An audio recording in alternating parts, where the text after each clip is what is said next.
Thank you for asking me to speak to you today. Firstly, I'd like to start by acknowledging that I'm talking to you from the land of the Paramank Nation. I would like to acknowledge and pay my respects to the elders and ancestors, and especially to their ongoing and deep interconnection with the land, which is very much part of the topic of this talk today. Firstly, I should clarify, I'm not going to define nature. I spoke with my supervisor about this at length. There's a lot of people do define it in their research. The research that I have read and have come to understand is so varied that it pretty much covers almost any kind of setting that involves something that's alive. It could be having a relationship with an indoor plant. It could be looking at a garden out of a window. It could be urban nature. It could be national parks. The only thing that's really excluded from my definition is wilderness. I didn't delve into the wilderness literature, but what I know about the quality of the effects of wilderness on people is that it is quite qualitatively different from everything else. So that was excluded from my research and is going to be excluded from this presentation.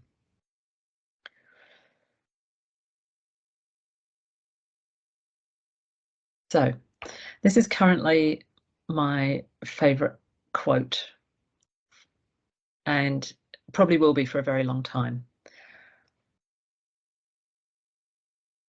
It's very much the central topic of today's talk, and yeah, it's all about connection. And why is that? So I wanted to spend a minute talking about human and humanity's relationship with all of the rest of the life that we share this planet with, the rest of nature, the living beings.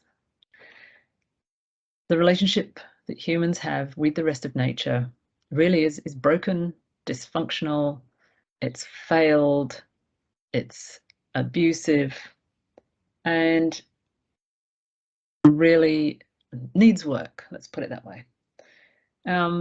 As many of you who are listening to this are biologists of some kind, it would be easy for you to recognize that obviously humans are also a part of nature. Of course we are. And it's important to recognize that as we go through this presentation today. We can see the symptoms of this broken relationship everywhere, especially through the massive environmental degradation that we can see pretty much everywhere around the planet.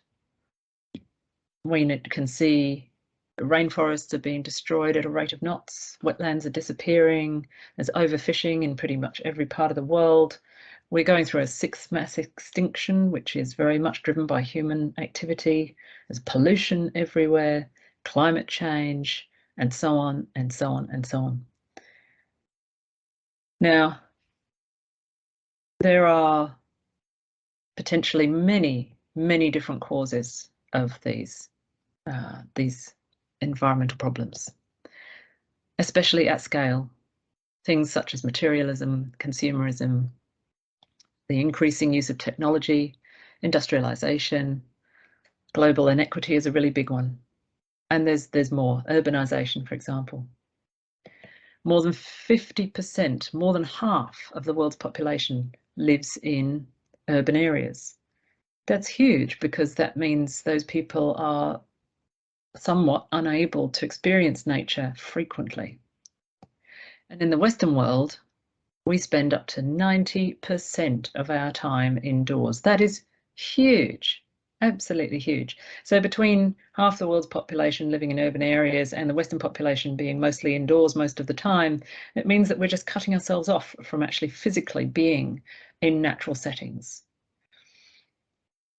And this is leading to a drastic separation or disconnection between humans and the rest of nature. This was characterized by an author called Richard Louv about 10 or 12 years ago, who wrote a book called Last Child in the Woods, and he considered that potentially most humans are experiencing what he termed a nature deficit disorder, in that we are sadly lacking in enough nature in our lives. And the kind of separation and disconnection we're talking about is something that is psychological, emotional, cultural. It's an internal and external relationship. But I think beyond nature deficit, I think we're living with a chronic disconnection disorder more broadly. Something that one of my favorite authors, Charles Eisenstein, has said, that we are living in an age of separation. And this disconnection is so profound that given that humans are a part of nature, it means that we are also disconnected from ourselves, from other humans, and from the rest of nature. The symptoms that we can observe, the environmental degradation, the consumerism, the global inequity, the materialism, all of these things, which are espoused as causes, I think are symptoms of this disconnection. Everything about the systems that we use and live in and create, whether they be economic systems, education systems, health, justice systems, everything about these systems now is set up to separate us from each other and from nature.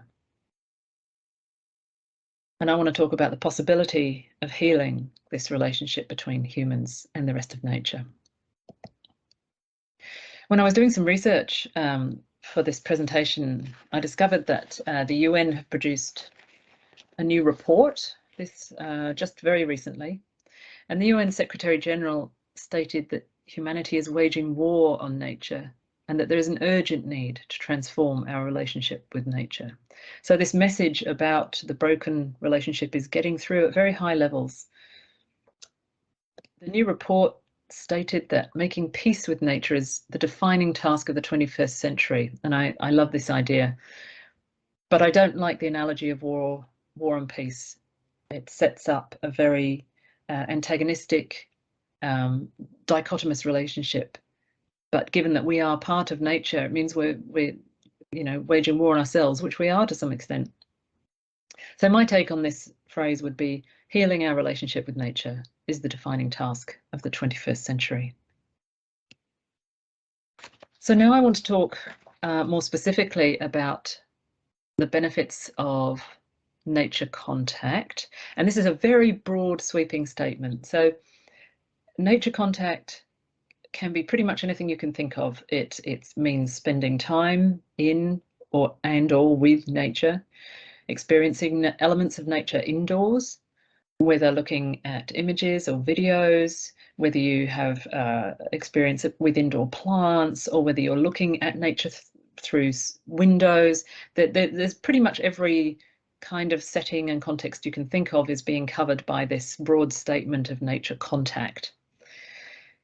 And the benefits I'm talking about in this context are the benefits to humans. Now, there are benefits right across every dimension of human life, but I've very broadly categorized them into these three groups. So the mental dimension, including sort of psychological well-being and cognitive things, the physical and physiological dimension about the actual physical parts of the human body, and then the more broad social and cultural dimensions. And I could go beyond this, but I'm trying to keep things a bit simple and under control. But this talk, while I'm going through it, is not just about the benefits to humans. It is, as I said, about healing our relationship with the rest of nature so that we are able to give back to the rest of nature through our actions, through developing deep respect for all the rest of the life on this planet, to live in balance and enabling the rest of nature to flourish with us. Not just that it can survive, but that it can also thrive. It's about giving back for the well-being of all life, not just people. The research is incredibly broad now. The field of environmental psychology was sort of started to grow in the 70s and really became established in the 80s, and it's incredibly broad, like I say, in the settings. So there are benefits in all the settings that I've read about, which includes educational facilities, hospitals, offices, prisons, and factories. And I don't doubt that by now it's probably got even broader. In the last 10 to 12 years, this field has really flourished, and there is a vast amount of research now going on about this area. So I want to talk about two elements, three actually in particular. Hospitals. So there was a very classic seminal paper in the 1980s, which really has set the scene for a lot of hospitals around the world. So there was a hospital somewhere in America. Patients, these were post-surgical patients. Some patients were in rooms where all they could see outside the window was a wall or another building. And some patients had rooms where they could see some kind of natural setting. They monitored 3 outcomes and found that the patients who could view the natural setting, they used fewer analgesics in their recovery. They all were discharged earlier than the other patients. And this is an interesting one. The nurses who attended to those patients with the natural view gave better reports about the patients. And this now has been integrated into hospital design in many places around the world. In fact, here in Adelaide, we have a relatively new hospital where this was integrated such that all of the patient rooms look out over the Adelaide parklands which surround the CBD, and people can see a river and a beautiful tree setting. I'd like also to talk about prisons very briefly. This was really fascinating. So some prisons have just been, it just so happens that their design was that some prisoners were able to see a natural setting out of their cell window and some couldn't. The two groups were quite different in their outcomes, in that prisoners who could see natural settings, they went to the infirmary less often and generally experienced less aggression and less violence compared to the prisoners who couldn't see natural settings. Another way that prisons were tested was quite different. This was in, I believe it was in a maximum security prison, and prisoners were allowed one by one, so just one person at a time. They were allowed to go into quite a large room. I believe it was something like a gym where they could, you know, play with a basketball, or they could walk, or they could run, so they could undertake physical activity indoors. But while they were there was a screen, and they would show natural scenery while the prisoner was in the room. And all of the prisoners who were able to go into this room and experience these natural settings, even on a screen, had those same outcomes, that they visited the infirmary less often and they experienced less aggression and less violence. Factories, I just want to mention the picture on the slide. This is a picture inside the Ferrari factory in Italy. In fact, it's the only factory that I know of that have done this, but I wouldn't be surprised if others have done this. They started to learn about the benefits to people from this broad kind of nature contact. So they actually created an area inside the factory where workers could go to take a break. As you can see, they've surrounded it with plants, even trees, and inside that area, it's also very lots of plants, and they had great outcomes. But one of the unexpected outcomes they had was that the plants in the factory increased the humidity to the point where it was extremely beneficial for some of the metal manufacturing processes they were undertaking. And that was, yeah, like I said, very unexpected for them. So they had benefits to their people and also to their manufacturing process. All right, let's get down to some nitty-gritty. So in the mental health space, like I said, we're talking about psychological well-being as well as cognitive performance.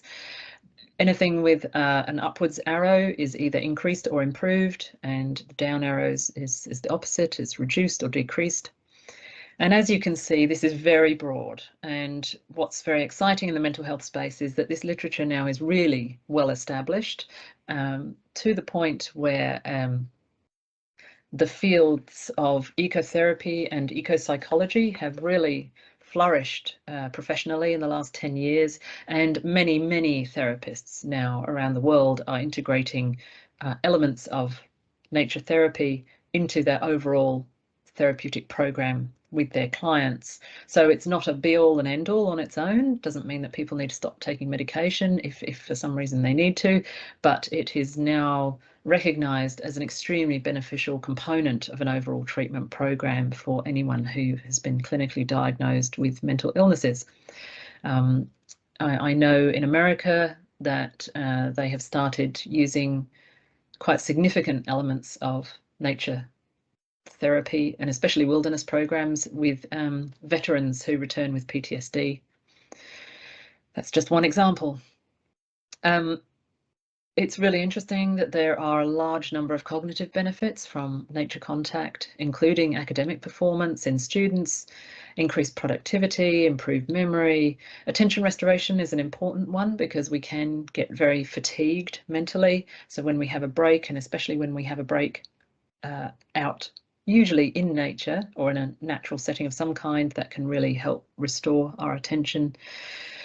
Even improved creativity. It's really quite remarkable, the benefits in this space. One of the other ones I couldn't fit on the slide is with teenagers. It turns out that teenagers who experience nature more often actually have greater impulse control. And I think anyone who's been a parent or who is a parent can appreciate the benefit of that. So moving on, the physical or physiological health benefits.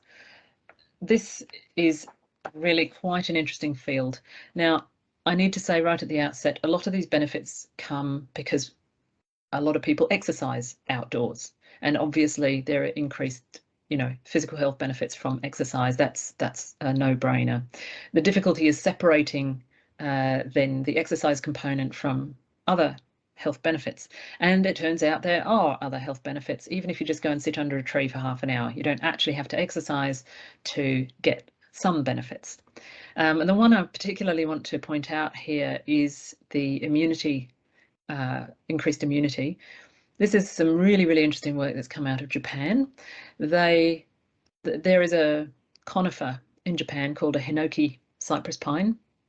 It's indigenous to Japan, and it's one of many plants that produce a chemical or a group of chemicals known as phytoncides, and these are used in the plant's defense of itself, and they're given out in the essential oils of the plant.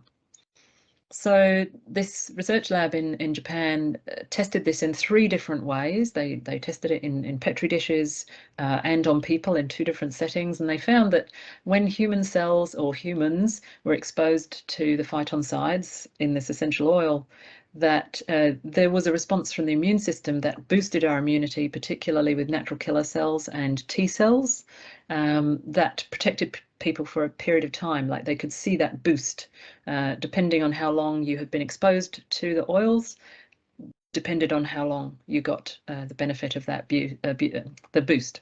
And personally, I'd really love to see this done on eucalypts and acacias in Australia, because they are the dominant plant species in our environment, and I would not be surprised at all if there were a similar benefit.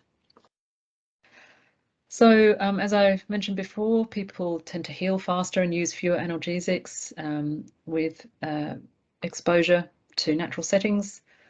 Blood glucose can help to control blood glucose, can help with sleep, reduced headaches, even reducing risk of diabetes, type 2 diabetes, and risk of obesity. And this has been applied in some really interesting nature prescription programs around the world, which I'll talk about in a moment. Social health benefits. Now, there's some really fascinating work in this space. So first up, possibly the most important point here, is that nature is now an established social determinant of health. Now, there are a number of social determinants of health which are really important in improving people's quality of life and overall good health. And nature is now considered to be one of these determinants.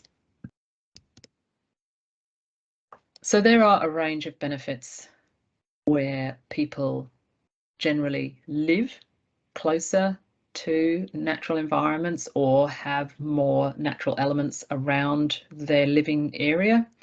This has been looked at in cities such as Chicago, where it's been particularly renowned for social violence. Nature can help with increased social cohesion. It can increase trust, generosity, and kindness between individuals, which of course then leads to an increase and improvement in pro-social behaviours.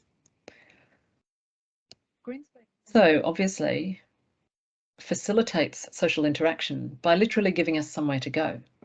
Sure, we can go to a cafe, we can go to a bar, we could go to a gym and, you know, play basketball, but green space provides a setting that is very open, physically and more emotionally and psychologically open.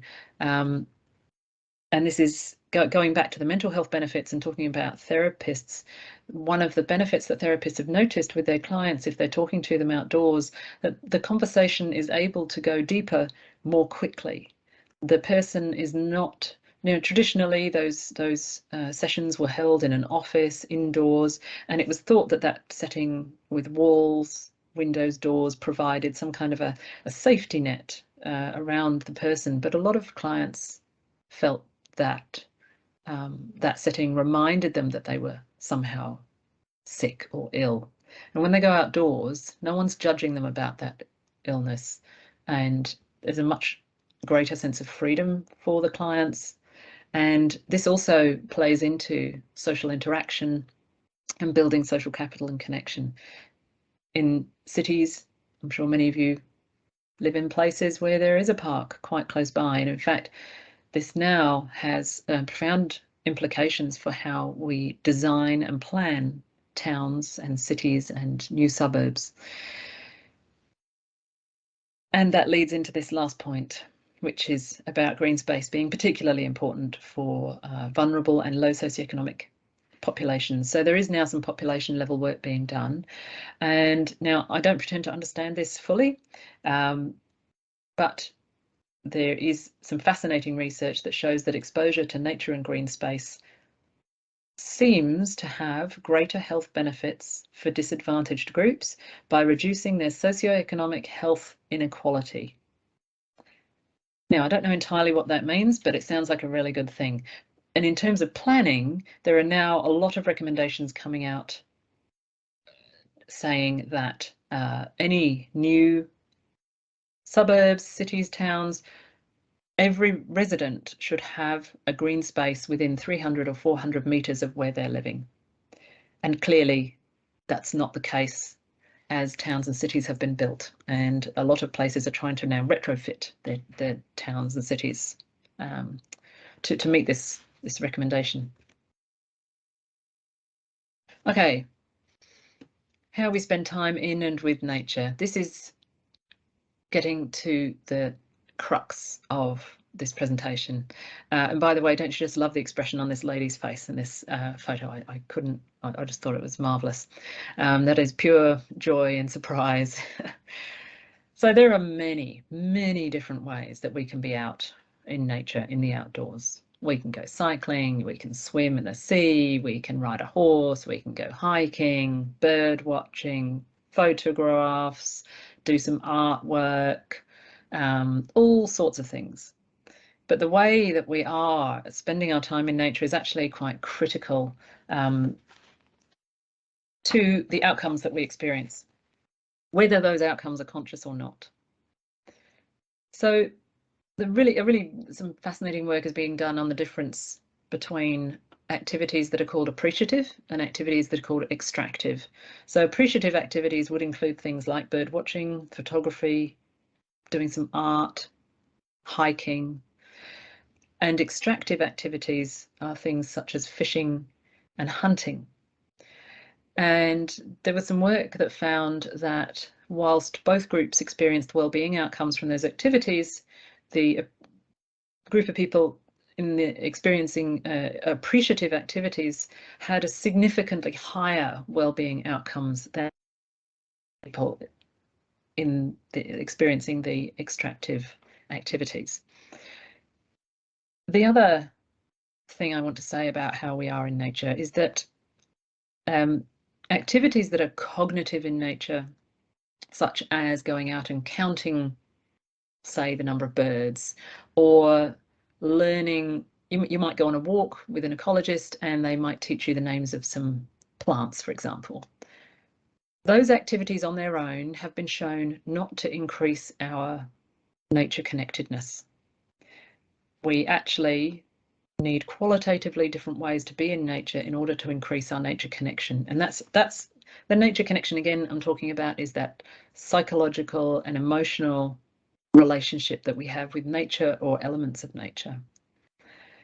So green prescriptions. Now, I mentioned this just a minute ago. So there are in America, I think, more than 130 green prescription programs, but I also know that Canada has just launched a formal one.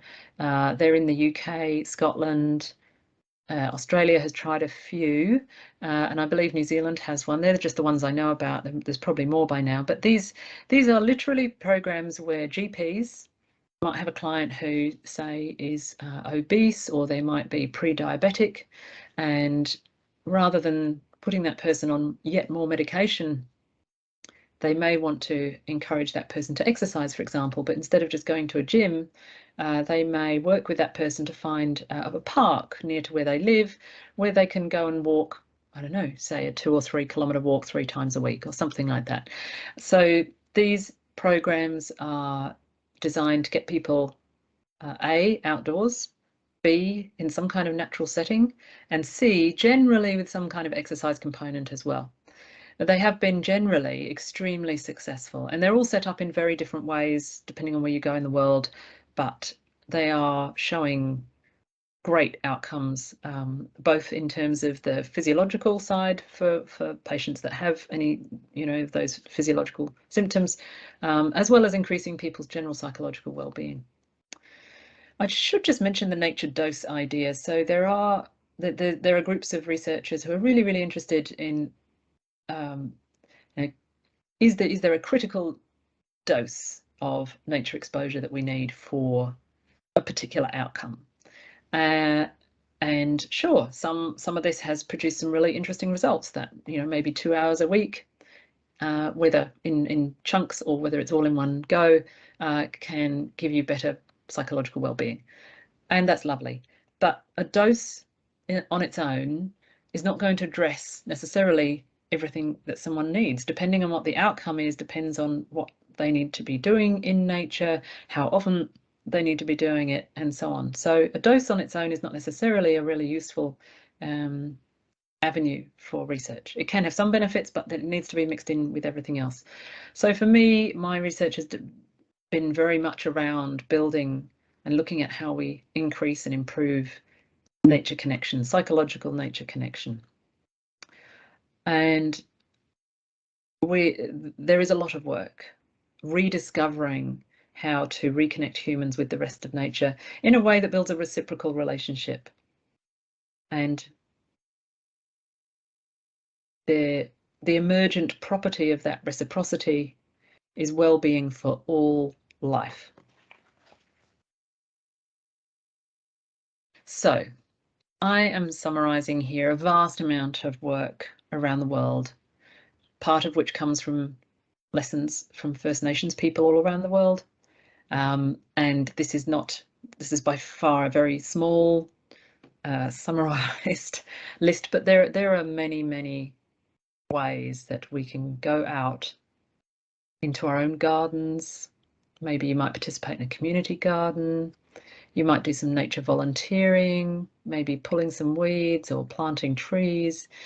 There are a lot of different ways that we can be in nature that will improve our psychological nature connectedness.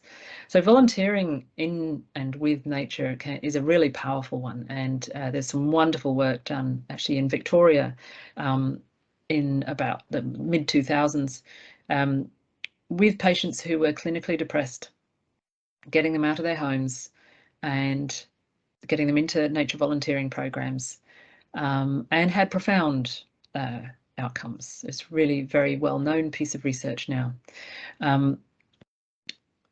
There are ways to use all of these elements, especially our senses. If you think about it, our senses are the ways that we meet and greet the world. They are the ways that we experience the world. And really immersing ourselves in the quality of the things that we are sensing around us can be just a very beautiful experience. So rather than asking, what am I hearing, or what am I listening to? What are those sounds? Let's take it away from the what and the information and the classification, but maybe listening to elements around the volume. What's loudest? What's quietest? Which sounds are furthest away? Which ones give me joy? And really delving into the qualities of all our different senses. And I would encourage us to go way beyond just the 5 traditional senses. I heard the other day that apparently there are more than 20 different senses. So, for example, balance is a sense. Proprioception is a sense. So really exploring senses, slowing down, which is really, really hard in the Western world. Acknowledging that we are emotional beings. And nature can give us meaning too, which is a really important part of good psychological well-being. So there are things we can do, and I could say a lot about this particular element, but I don't have time. And for me, I think one of the strongest elements of this is reciprocity. You think about breathing, how easy it is for us to breathe, and yet we are completely reliant on the plants and the plankton in the world for every ounce of oxygen that we bring into our bodies, just as the plants of the world are also completely dependent on the carbon dioxide that we produce, although now we're producing a bit too much of it. Another point I want to make is that when we feel connected to something, this brings caring, and caring motivates action. How we behave is a demonstration, a reflection of what we value most importantly in our lives. So if you think about the things to which we are most closely connected, our family, our gardens, pets, and in highly nature connected people, this sense of intimate interconnection and love and care goes beyond the immediate relationships to the rest of all of life. And it's really important to acknowledge also that this nature connectedness, this sense of connection, it's very intimate, and it's part of a set of values known as transcendence values, which are values about things that are bigger than the self. Right. So one of the things I think Anne might have said in the introduction is that I'm a certified forest bathing guide. So I guide sometimes small groups of people in a nature connection practice. And I just wanted to share a few quotes from some of the people who've been on this with me, just as a reflection of their extraordinary experiences.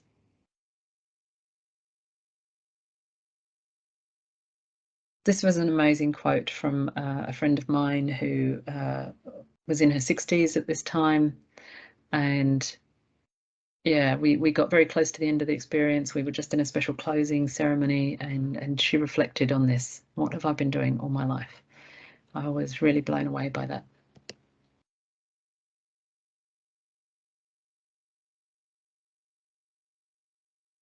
I really love that this person mentioned connection specifically, and connecting to a different level of experience.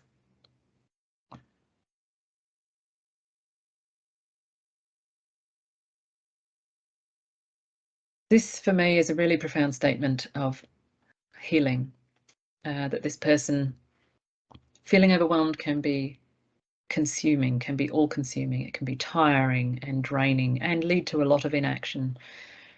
So for someone to spend 2.5 hours with me, with a small group in a forest, and at the end of it feel that something is possible, that's an extraordinary step forward on their healing journey. Now, in my master's research, I had some participants who went with me on some very, very simple nature activities. It was not a nature connection practice. We simply introduced people to national parks and walks that maybe they'd never seen before or never experienced, and so we took them to these places and just we did very simple walks in nature. So this one I will read out. This lady had English as a second language. I think if you started to go to the nature or go to walk or to something, you would be addicted to that. And she laughed. For me, it happened because I was so busy. Most of the time, I thought I couldn't understand what is the nature. Why do people go to the mountain? And this was part of a talk. We did some focus groups after these activities, and she was trying to say that she couldn't ever understand previously why people wanted to climb mountains or walk in nature. And now that she's done it, she was actually addicted to it, and she explained further on about that. It was just a wonderful statement.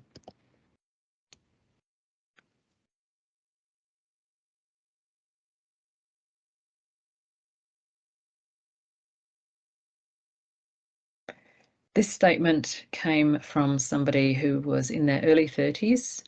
They had previously been homeless, and then when they came to us in the research was in a supported shelter. And this person had really, really high self-awareness and really profound internal outcomes as a result of being involved in this program. They had had some mental illnesses, and for them to have some relief, the biggest relief they found in a year or two, maybe longer, that was enormous. And we were just blown away when we heard this. So these are the summary points that, in essence, the human relationship with the rest of nature is broken. There is a large and growing evidence base for the numerous benefits to humans of nature contact, but also how that then develops nature connectedness, which allows us to act, to care for nature and give back. And that's been quite well established in the literature, including at least 2 meta-analyses that show that the stronger our connection with nature, the more that we act to care for nature.